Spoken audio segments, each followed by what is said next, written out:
मांगा और सदर विधायक समीक्षा बैठक समस्त को मिल मौलिक सुविधा निश्चिंत कोइली पंचायत समिति कार्यालय सभागृह में मांगा विधायक शारदा प्रसाद प्रधान और कटक सदर विधायक प्रकाश कुमार सेठी जोगदे विभिन्न प्रसंग में आलोचना करने सहित उन्नतमूलक कार्यक्रम गुड़िकर समीक्षा करिसेंती।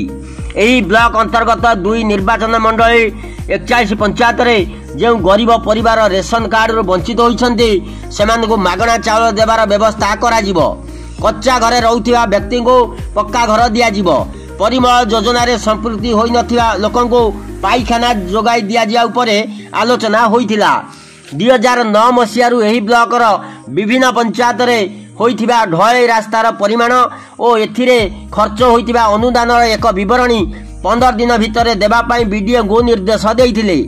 जल प्रकल्प कार्य मंथर गति रे चलिथिबारु एहाकु त्वरान्वित करी शीघ्र जल जोगाण व्यवस्था करिबा पई विभागीय अधिकारी को निर्देश देइथिले। प्रत्येक विद्यालय अंगनवाड़ी केन्द्र गोष्ठी स्वास्थ्य केन्द्र प्राथमिक स्वास्थ्य केन्द्र उप स्वास्थ्य केन्द्र और अन्यान्य सरकारी कार्यालय गुड़िकर संयोग रास्ता पक्का करा जिवो।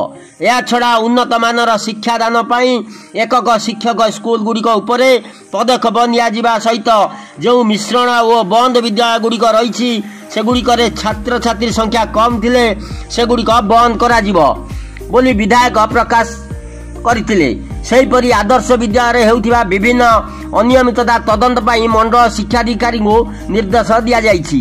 रास्ता और ड्रेन समस्या दूर करने निमंते पदक्षेप नेबा को विभागीय अधिकारी मानक निर्देश दिया जाइछि।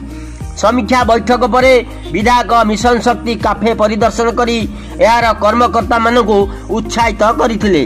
बैठक में बीडीओ बिरंजी नारायण बेहरा सहकारी निर्वाही जंत्री नलिनीकांत महापात्र सीडीपीओ सत्यभामा विषयी समेत ब्लॉकर समस्त विभागीय कर्मचारी उपस्थित थिले। निश्चिंत कोइलीरू विजय कुंवर रिपोर्ट निर्वाण लाइव।